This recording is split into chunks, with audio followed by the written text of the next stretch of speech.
Good morning. आज हम करेंगे कि विद्युत ऋणता को कौन कौन से कारक प्रभावित करते हैं। तो क्या बताया था कि विद्युत ऋणता क्या होती है कि किसी भी अणु में, एक अणु है कि अणु में किसी भी परमाणु की बंध के इलेक्ट्रॉन को अपनी तरफ आकर्षित करने की प्रवृत्ति क्या कहलाती है? उस परमाणु की विद्युत ऋणता। जो परमाणु बंध के इलेक्ट्रॉन को ज्यादा आकर्षित करेगा, इसका मतलब उसकी विद्युत ऋणता क्या है? ज्यादा है। तो विद्युत ऋणता किसी आइसोलेटेड परमाणु की नहीं है। बताया था किसकी? कौन से परमाणु का गुण है? जो किसी बंध से जुड़ा हुआ हो, उस परमाणु का गुण है विद्युत ऋणता। तो अब विद्युत ऋणता को कौन कौन से कारक प्रभावित करेंगे?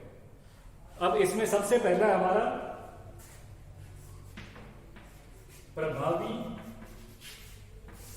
नाभिकीय आवेश, इफेक्टिव न्यूक्लियर चार्ज। प्रभावी नाभिकीय आवेश अगर बढ़ता है तो नाभिकीय आवेश बढ़ने पर नाभिक की बाह्य कोश के इलेक्ट्रॉनों को अपनी तरफ आकर्षित करने की प्रवृत्ति क्या होगी? बढ़ेगी। और इलेक्ट्रॉन को आकर्षित करने की प्रवृत्ति बढ़ेगी, इसका मतलब क्या होगा? उसकी विद्युत ऋणता क्या है? इलेक्ट्रॉन को आकर्षित करने की प्रवृत्ति। तो जैसे जैसे नाभिकीय आवेश बढ़ता जाएगा, तो इलेक्ट्रॉन को आकर्षित करने की टेंडेंसी भी उस परमाणु की क्या होगी? बढ़ती जाएगी। तो इसका अर्थ ये हुआ कि उस परमाणु की विद्युत ऋणता भी बढ़ती चली जाएगी। तो प्रभावी नाभिकीय आवेश बढ़ने पर विद्युत ऋणता का मान क्या होता है? बढ़ता है। तो एक तो ये कारक है। दूसरा है परमाणुीय आकार।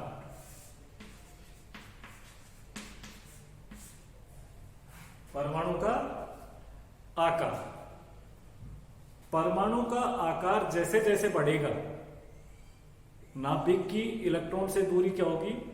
बढ़ती जाएगी। यानी कि नाभिक का संयोजी कोश के इलेक्ट्रॉनों पर पकड़ क्या होती जाएगी? ढीली होती जाएगी। आकर्षण क्या होगा? कम होता जाएगा। और आकर्षण कम होने के कारण उसकी इलेक्ट्रॉन को अपनी तरफ आकर्षित करने की उस परमाणु की प्रवृत्ति भी क्या होती जाएगी? कम होती जाएगी। तो आकर्षित इलेक्ट्रॉन्स को आकर्षित करने की प्रवृत्ति कम होगी क्योंकि आकार बढ़ रहा है।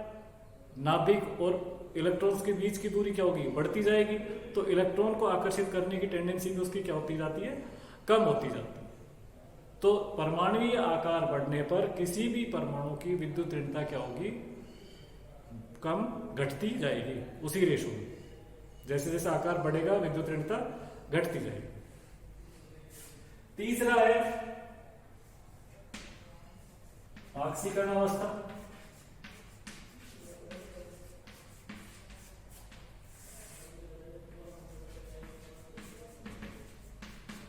Oxidation state. ऑक्सीकरण अवस्था बढ़ने पर परमाणु पर, उस आयन के ऊपर धन आवेश क्या होगा? बढ़ता जाएगा। धन आवेश बढ़ेगा तो उस आयन की इलेक्ट्रॉन आकर्षित करने की प्रवृत्ति क्या होगी? बढ़ेगी। और इलेक्ट्रॉन आकर्षित करने की प्रवृत्ति बढ़ रही है, इसका मतलब उस आयन की विद्युत ऋणता क्या होगी? अधिक होगी। तो जितना ज्यादा धनावेशित आयन होगा, जितनी ज्यादा उसकी ऑक्सीकरण अवस्था होगी, ऑक्सीडेशन स्टेट होगी, उतनी ही उस आयन की इलेक्ट्रॉन को आकर्षित करने की टेंडेंसी क्या होगी? अधिक होगी। अर्थात उसकी विद्युत ऋणता का मान उतना ही क्या होगा? अधिक होगा। चौथा है संकरण अवस्था।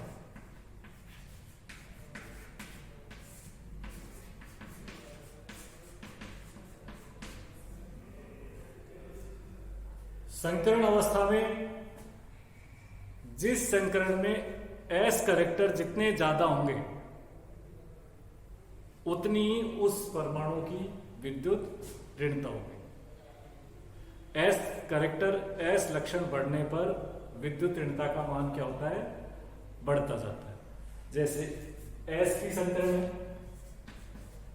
इसमें 50% एस है कितने परसेंट लक्षण है? S 50%।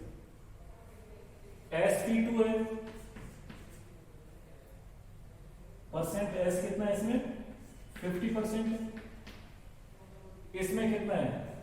33%। sp3 में S कैरेक्टर कितना है? 25%। तो S लक्षण, S कैरेक्टर क्या हो रहे हैं? घटते जा रहे हैं, क्योंकि S कक्षक है वो नाभिक के सबसे पास होता है, और नाभिक के पास होगा तो नाभिकीय आवेश, नाभिक की और उसके इलेक्ट्रॉन के बीच में आकर्षण क्या होगा? ज्यादा होगा, और इलेक्ट्रॉन को आकर्षित करने की प्रवृत्ति भी उस परमाणु में क्या होगी? ज्यादा होगी। तो S कैरेक्टर बढ़ने पर विद्युत ऋणता का मान क्या होता है? बढ़ता जाता है। तो सबसे ज्यादा विद्युत ऋणता कौन से परमाणु की होगी? जिसके अंदर sp संक्रमण है। फिर उससे कम किसकी होगी? जिसमें sp2। सबसे कम किसमें होगी? इनमें से, तीनों में से sp3 की, क्योंकि इसमें S कैरेक्टर केवल कितना है? 25%। तो ये जो कारक थे जो किसको प्रभावित करते हैं? विद्युत ऋणता। अब हमारा नेक्स्ट अगला टॉपिक है कि जो हमारी विद्युत ऋणता है इसका आवर्त सारणी में किस तरीके से परिवर्तन होता है, क्या ट्रेंड्स होता है? Trends in periodic table. आवर्त सारणी में विद्युत ऋणता है वो किस तरीके से परिवर्तित होती है, घटती, किस तरीके से घटती है और किस तरीके से बढ़ती है। अगर हम बात करें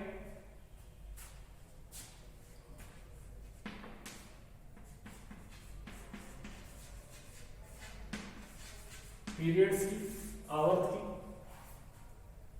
तो आवर्त में जब हम बाएं से दाईं तरफ आएंगे, लेफ्ट से किधर आ रहे हैं? राइट की तरफ आएंगे।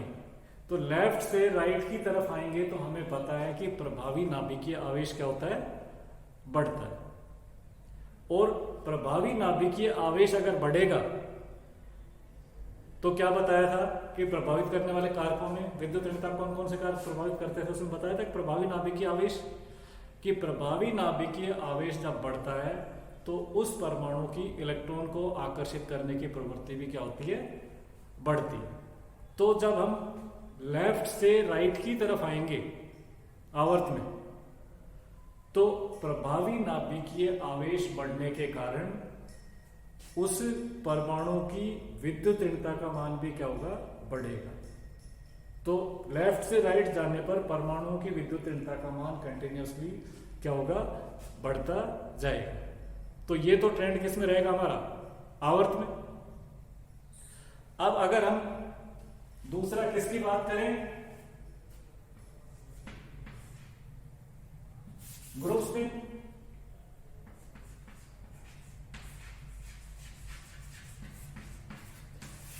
वर्ग में, कि वर्ग में किस तरीके से परिवर्तित होता है? तो वर्ग में जब हम ऊपर से नीचे की तरफ आएंगे तो प्रभावी नाभिकीय आवेश तो क्या होगा? बढ़ेगा। जो प्रभावी नाभिकीय आवेश बढ़ेगा तो क्या होगा? विद्युत ऋणता क्या होनी चाहिए? बढ़नी चाहिए। लेकिन प्रभावी नाभिकीय आवेश बढ़ने के साथ साथ दूसरा कारण क्या होता है? उसमें कोषों की संख्या बढ़ती जाती है।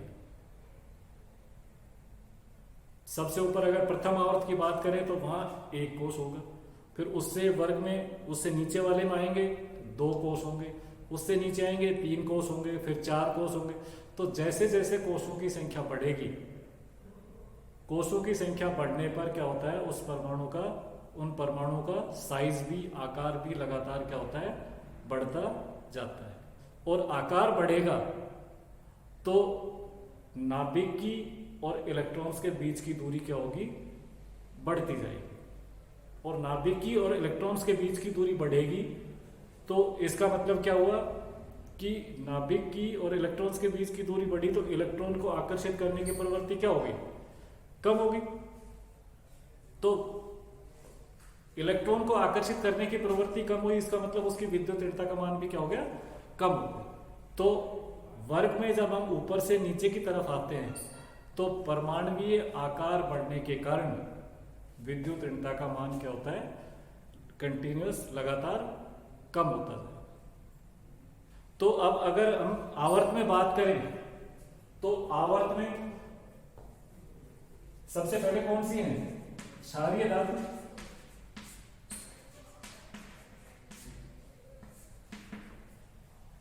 और क्षारीय धातु से स्टार्ट होकर के जब हम राइट में बढ़ते जाएंगे किस पे पहुंचेंगे, हैलोजन।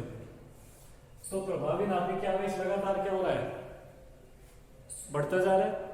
उसके बाद उत्कृष्ट गैसें आ जाती है जिनका जो बाह्यतम कोश है पूर्ण होता है, वो ना तो उनकी कोई कैसे होती है, इलेक्ट्रॉन आकर्षित करते हैं और ना ही इलेक्ट्रॉन लेते हैं और ना ही इलेक्ट्रॉन देते हैं। लेकिन उससे पहले कौन से हैं, हैलोजन।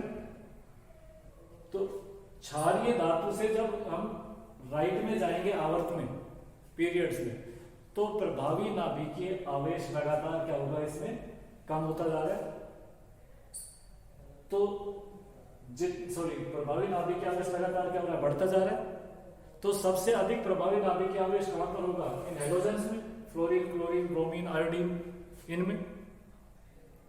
तो सबसे अधिक विद्युत ऋणता किनकी होगी, हैलोजेंस की। सबसे अधिक तो किनकी विद्युत ऋणता होगी, हैलोजेंस की। और सबसे कम विद्युत ऋणता किनकी होगी, क्षारीय धातु, इनकी सबसे कम। हैलोजेंस में भी जब हम ऊपर से नीचे की तरफ आएंगे, फ्लोरीन, ब्रोमीन, आयोडीन, तो ऊपर से नीचे आएंगे तो क्या होगा, वर्ग में इनका आकार बढ़ेगा।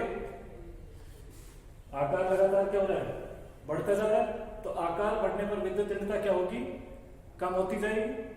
तो सबसे अधिक विद्युत ऋणता किसकी होगी, फ्लोरीन की, फिर उसके बाद क्या होगी, इनकी क्लोरीन की, फिर ब्रोमीन की, आयोडीन की, इस तरीके से इसमें कम होती जाएगी। तो ये ट्रेंड रहेगा किसमें, आवर्त में और वर्ग में। Thank you.